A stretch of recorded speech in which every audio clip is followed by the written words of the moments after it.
Minister for Defense, Mr. Chan Chun Sing, former Minister for Defense, Dr. Ng Eng Hen, past and present leaders of DSTA and MINDEF, distinguished industry partners and guests, ladies and gentlemen.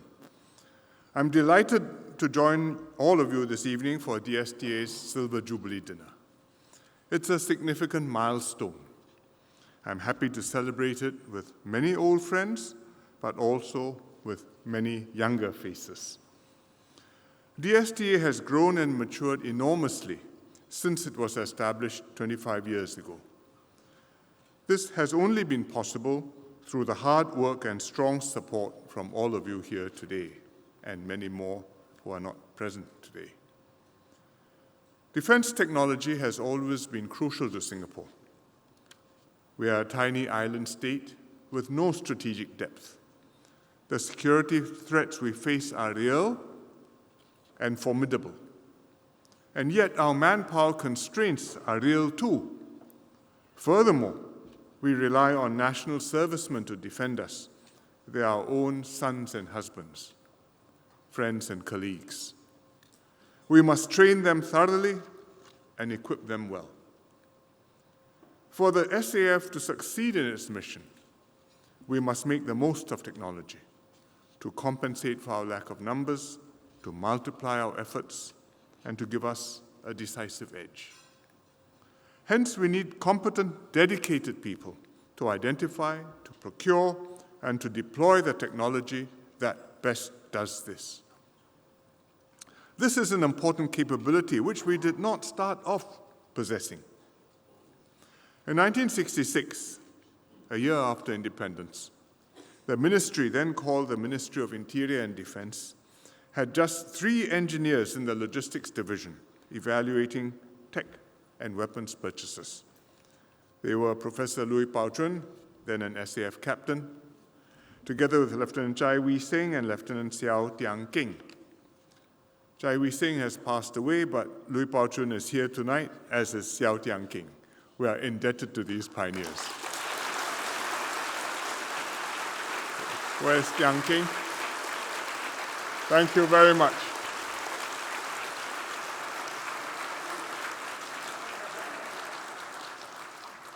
Dr. Goh Keng Swee, our first Minister of Defense, had a bold 1,000 engineers vision to build up engineering and technical capabilities within MINDEF and the SAF, and to set up a local defense industry.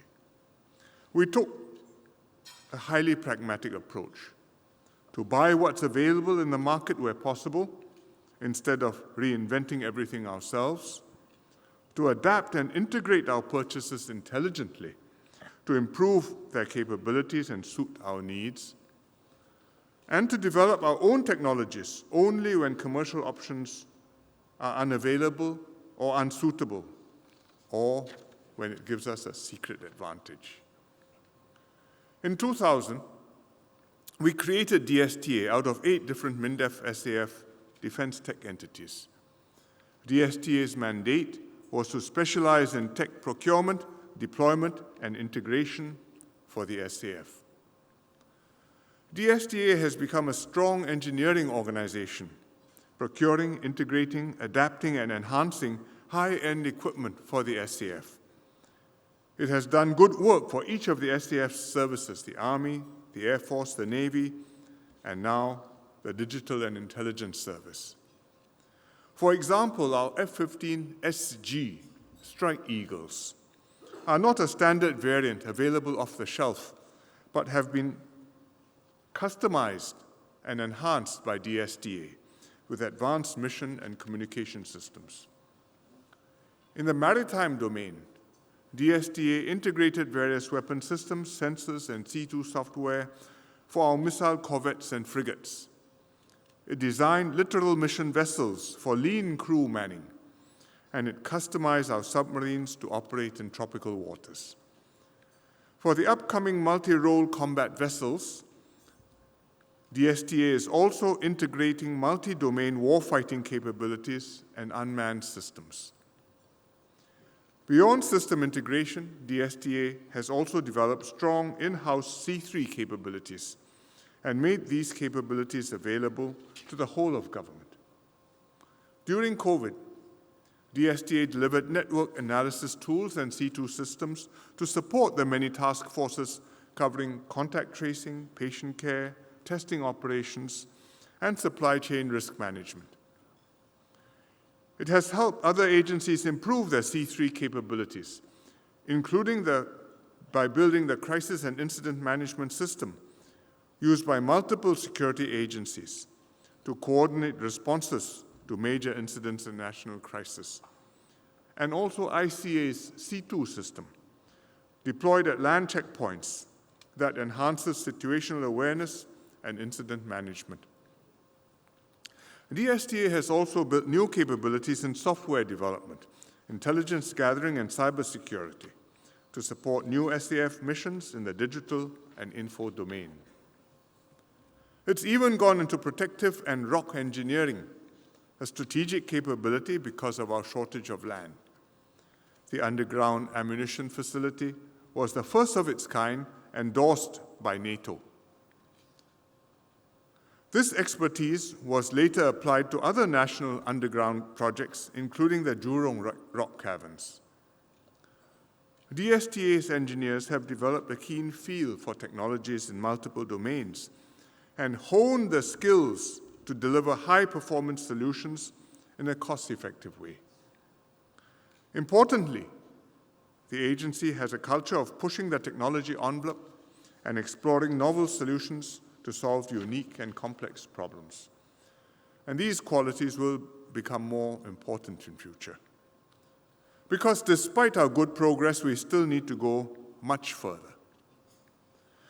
The ongoing wars in Europe and the Middle East show how quickly technologies and fighting concepts and tactics are changing, sometimes on a time scale of weeks and days instead of months and years.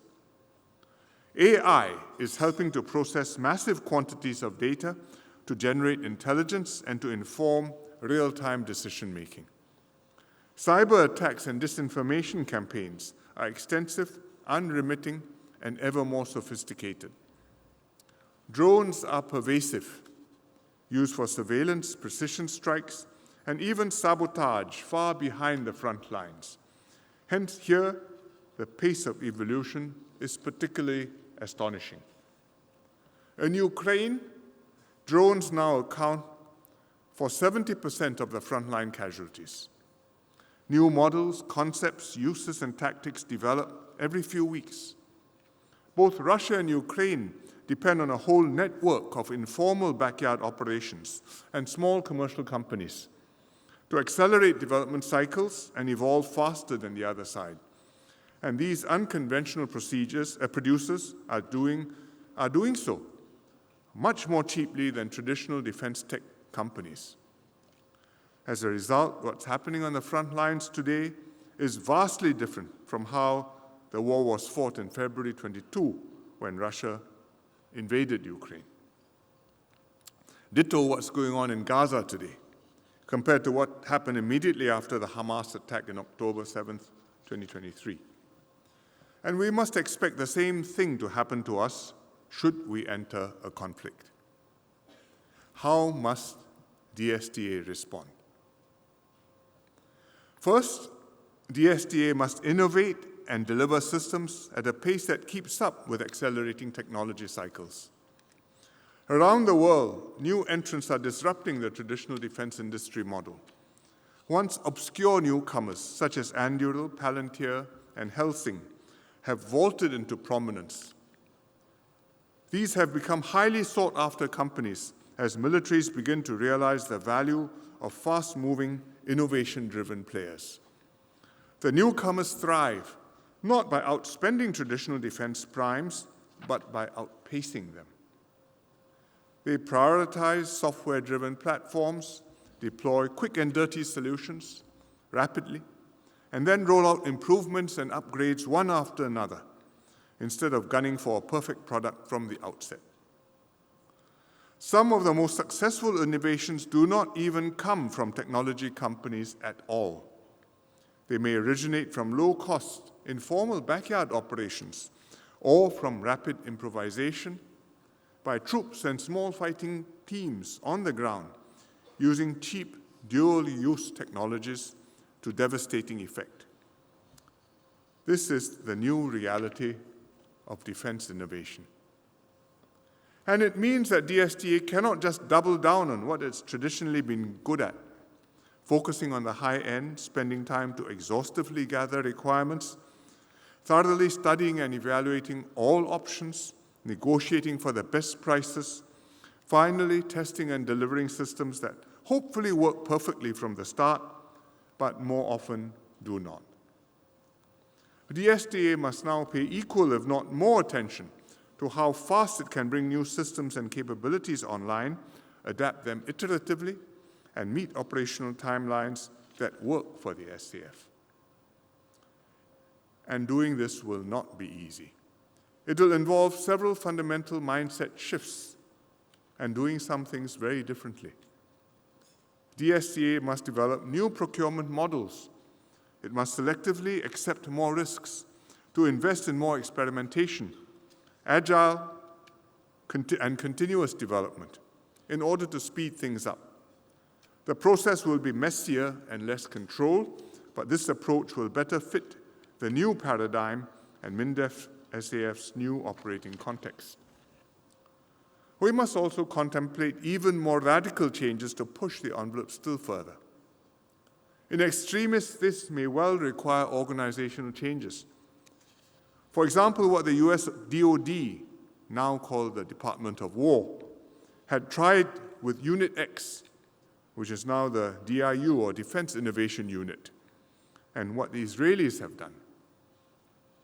Large organizations with traditional strengths and ways of working find it inherently difficult to move away from what worked for them in the past. The same tendencies that afflict organizations elsewhere apply to us too. We are not exempt from them. This point goes beyond DSTA and applies to the wider local defense industry. Instead of concentrating on a few primes, we have to support more local startups to create a large penumbra of smaller, sprier, and nimbler participants who have greater latitude to innovate and push the boundaries.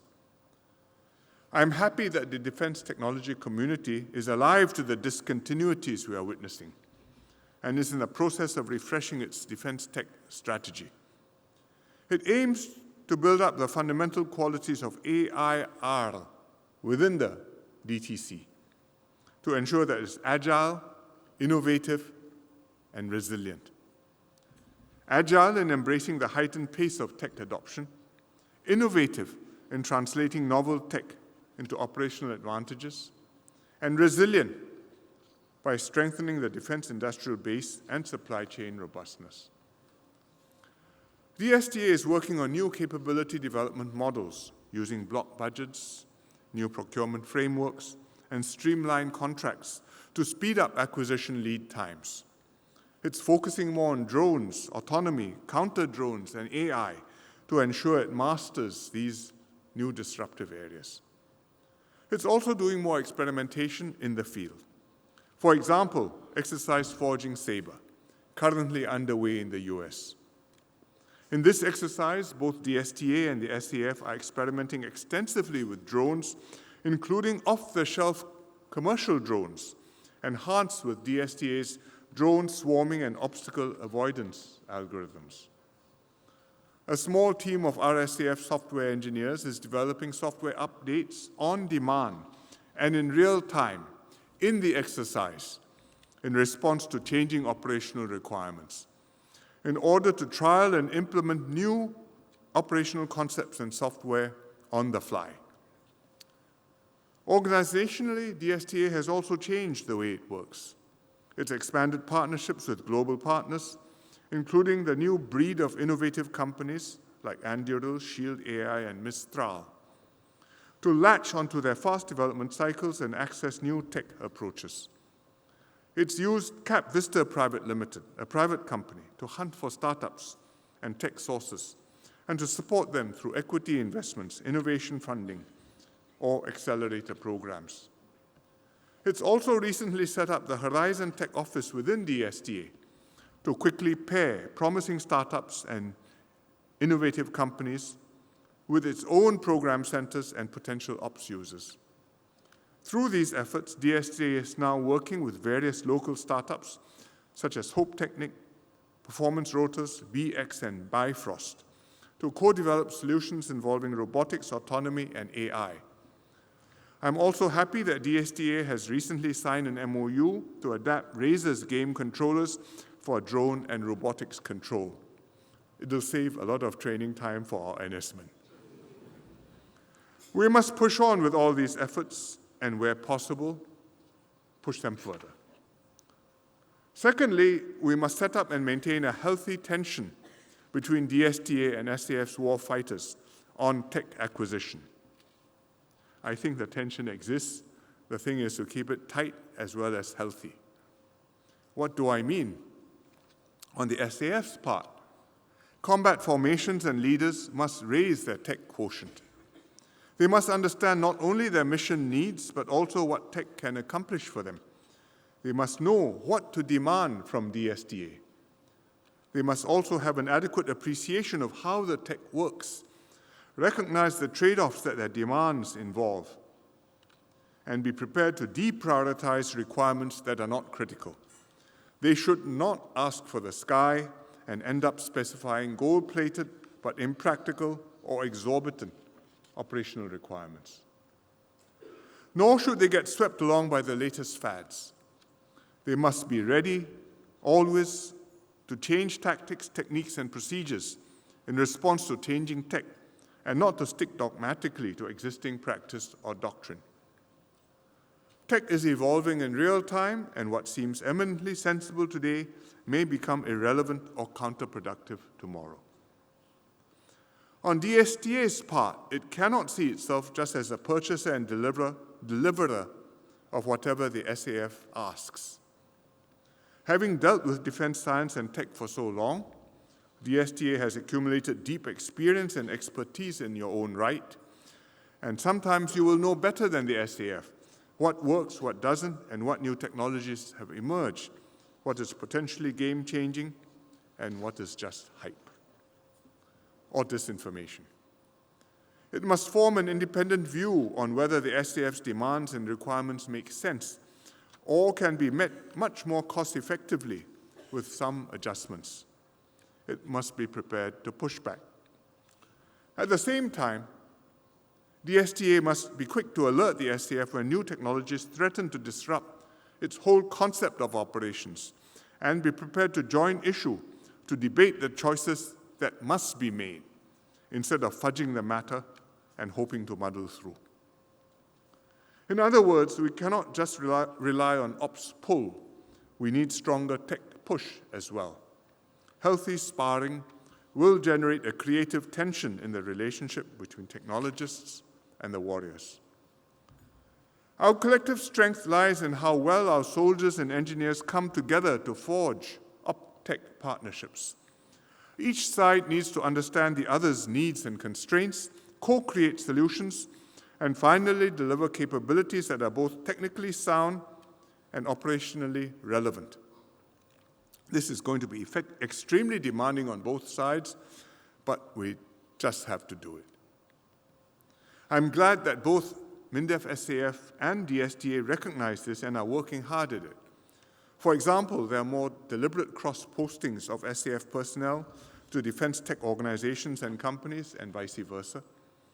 And we are also setting up more task forces that combine ops and tech expertise, like the RSAF Drone and Counter UAV or Counter Unmanned Aerial System Task Force, which brings together ops units and engineers to trial autonomous drone swarms, as well as integrate sensors, electronic jammers, and C3 systems in order to protect our airspace against rogue drones.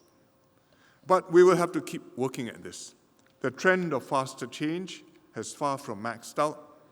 To prepare for tomorrow's battles, operators and technologists must work ever more closely and spar ever more intensively with one another.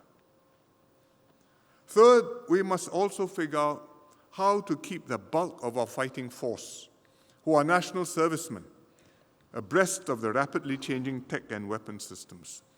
We need to keep them continually updated on new technologies and TTPs, techniques, technologies and practices, tactics and practices.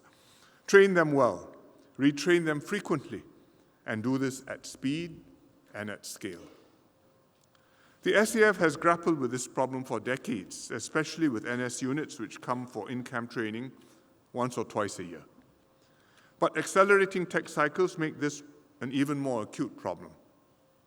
We would lose out significantly if new tech and equipment are changing and being deployed every few weeks and months, and yet it takes us a year or even several years for them to reach the bulk of our fighting force. Should the button be pressed, our men will be going out with tech they know is already several generations old, with operating systems which belong on their handphones 5 years ago, and which must affect their operational readiness, confidence, and morale. We will need to figure out how to deploy and scale new technologies in the SAF quickly, but also sensibly. I've listed some issues to watch out for in the tech space as we navigate a challenging future. But never forget that battles are ultimately fought and won by people, not just by technology. Just look at how Hamas completely surprised Israel on 7th of October 2023.